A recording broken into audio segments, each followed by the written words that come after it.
Welcome to Kaswa Tells Fairy Tales, where every story holds a new light and a touch of magic.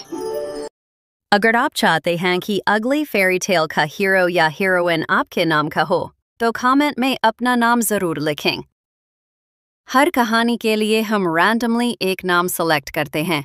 और हाँ, channel को subscribe करना ना भूलें, ताकि जब आपके नाम वाली फेरी टेल आए तो आप ही उसे सबसे पहले देख सकें।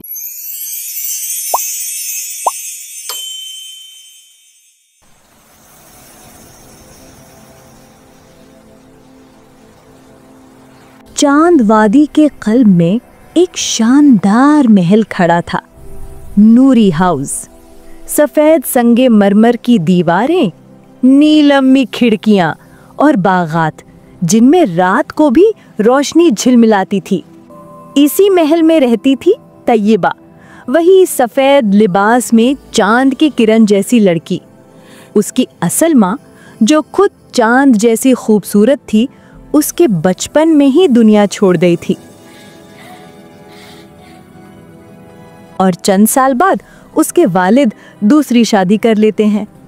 लेकिन कुछ ही अरसे में वादी के अमीर तरीन सरदार एक सफरी हादसे में इंतकाल कर गए।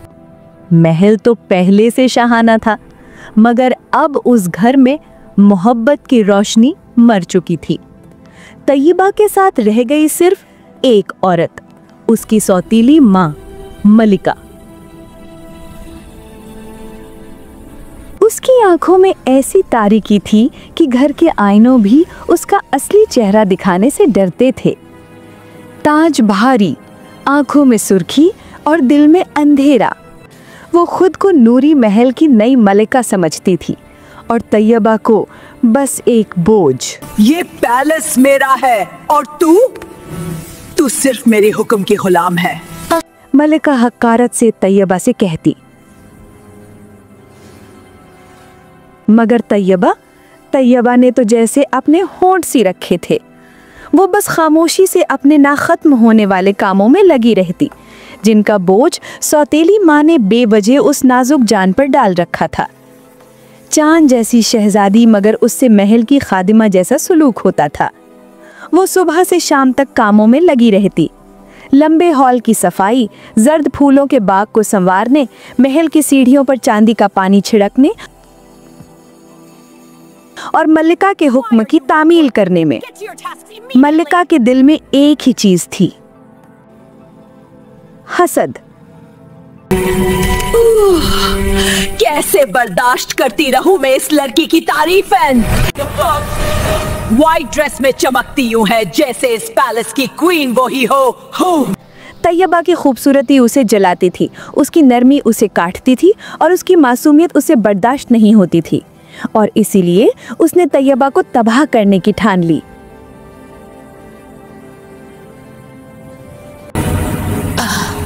बस अब इस लड़की के किस्से को तमाम होना चाहिए।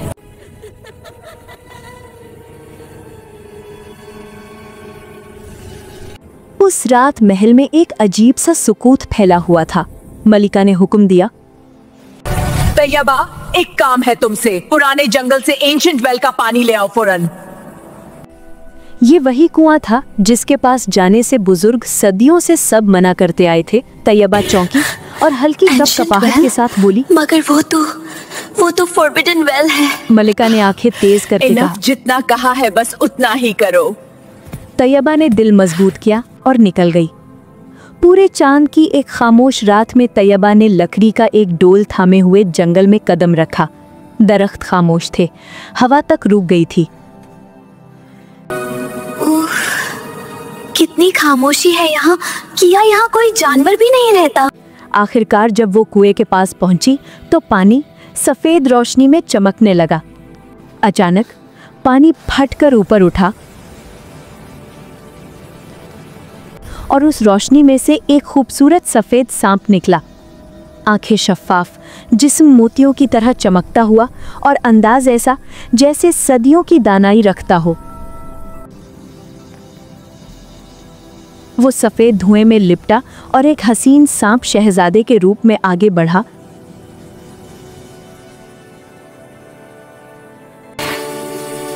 खौफ ना करो लड़की, मैं तुम्हें नुकसान पहुंचाने तैयबा नहीं पीछे आया। हटी और डरते हुए पूछी, आप कौन हैं?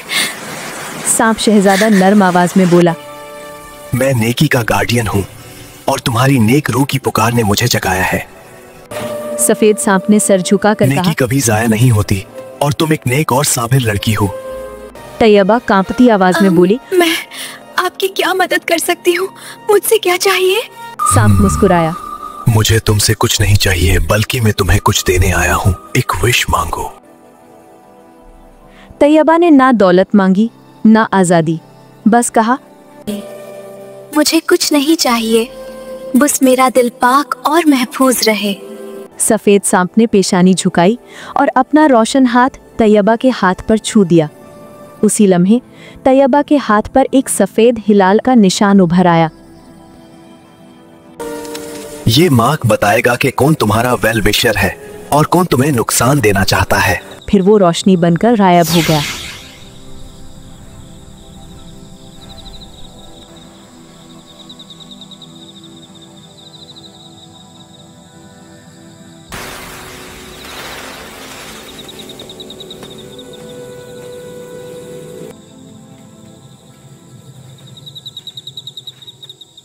लीजिए मालिका, मैं एंशिएंट वेल का पानी ले तैयबा आई। वापस आई तो हाथ पर निशान चमक रहा था। मलिका का चेहरा सफेद पड़ गया, क्योंकि वो निशान सदियों पुराने अफसानों में दर्ज था, सिर्फ सबसे पाक दिल को मिलता था। वो गुस्से से बोली, ये कहाँ से आया? बताओ मुझे। तैयबा डरते हुए बोली। मुझे नहीं पता, मैं तो बस मलिका ने चुप करो। चीख कर उसकी बात काटी। तुम जादू चुराने गई थी। नो। वो तैयबा के हाथ से डोल छीनती है, मगर जैसे ही उसने पानी को छुआ वो उसके हाथों में काला धुआं बन गया। वो डोल वहीं फेंककर गुस्से से तन फन करती अपने हुजरे में चली गई। तैयबा उदास वहीं खड़ी रह गई, क्योंकि इतना तो जानती थी कि मलिका ने उसे उस ममनुआ कुएं पर क्यों भेजा था। मलिका अपने तख्त पर सर्द तासुलात के साथ बैठी थी। उसे यकीन हो गया था कि तैयबा के पास वो रोशनी है जो वो कभी न पा सकेगी। बंदोबस्त उस रात उसने फैसला कर लिया, इसे अब खत्म करना ही होगा। अगले दिन वो मीठी बनकर बोली, तैयबा मेरी बेटी, क्या तुम मेरे लिए मून फ्लावर ला सकती हो? वो सनसेट से पहले तैयबा खिलता खुश हो है। गई और सर हिलाकर बोली, मैं अभी ही जाती हूँ। मगर वो जगह दरअसल जमीन के ऐसे गढ़ों से भरी थी जो हर चीज को निगल लेते थे।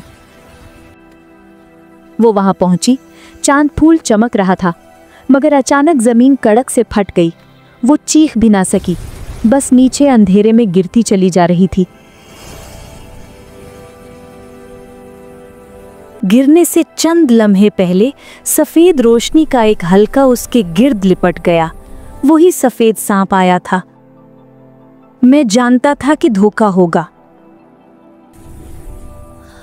उसने तैयबा को वापस जंगल में पहुंचा दिया और कहा, तुम्हारी स्टेप मदर का दिल हसद से काला हो चुका है, लेकिन तुम्हारी नेकी उसे बदल सकती है। तैयबा ने थकी हुई आवाज में कहा, वो जैसी भी है, मैं फिर भी उनका बुरा नहीं ये चाहती। सुनकर जंगल की हवा तक रुक गई। कोई इतना रहमदिल कैसे हो सकता है? सांप उसे महल के अंदरूनी बाग तक ले आया। उसी वक्त मलिका सबके सामने झूठा ड्रामा करने वाली थी। हाय तैयबा भाग गई, मुझे हमेशा के लिए छोड़ के चली गई। लेकिन जैसे ही तैयबा अंदर आई, उसके हाथ का हिलाल शदीद रोशनी में फट पड़ा। मलिका चीखी, उसके जिस्म से स्याह साया अलग होना शुरू हुआ और सबके सामने उसका असल रूप आ गया। एक काला सांप भूत जो इंसानी चेहरा पहनकर महल में रह रहा था। ये लानत उसके अपने हसद का नतीजा थी। सफेद सांप ने कहा, ये लानत तेरे अपने हसद का नतीजा है। तू पाक दिल को नुकसान नहीं पहुंचा सकती। तरह ठंडी आवाज में गिरती चली गई। मुलाजिम भाग चुके थे, महल खामोश था। तैयबा आगे बढ़ी, उसका हाथ कांप रहा था, मगर आवाज पुरसुकून थी। मैं तुम्हें माफ करती हूँ मालिका, कोई भी दिल हमेशा डार्कनेस में रहने के लायक नहीं। हिलाल की रोशनी फूलों की खुशबू बनकर फैली और मलिका को छू गई। स्याह साया घुल गया और वो दोबारा इंसान बन गई, कमजोर, टूटी हुई, आंसुओं में डूबी हुई।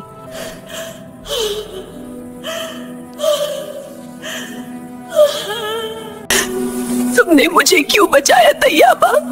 मैं इस लायक नहीं। आहिस्ते से कहा,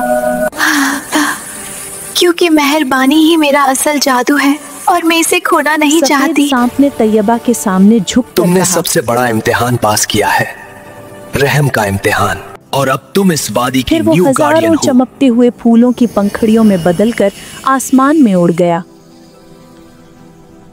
नूरी हाउस में पहली बार असल रोशनी लौट आई। मलिका ने अपनी बाकी जिंदगी अपने जुल्म का कफारा अदा करने में गुजार दी। वो दोनों अब अकेली नहीं थीं, बल्कि एक दूसरे के लिए काफी हो गई थीं। और तैयबा अपने दिल की तरह सफेद रोशनी लिए चांद वादी की मुहाफिज बन गई।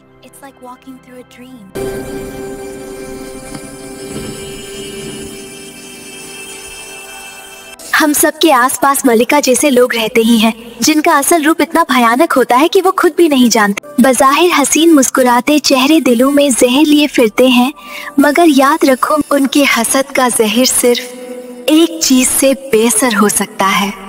यही आपकी नेक नियत, आपका साफ दिल और आपकी रहमदिली।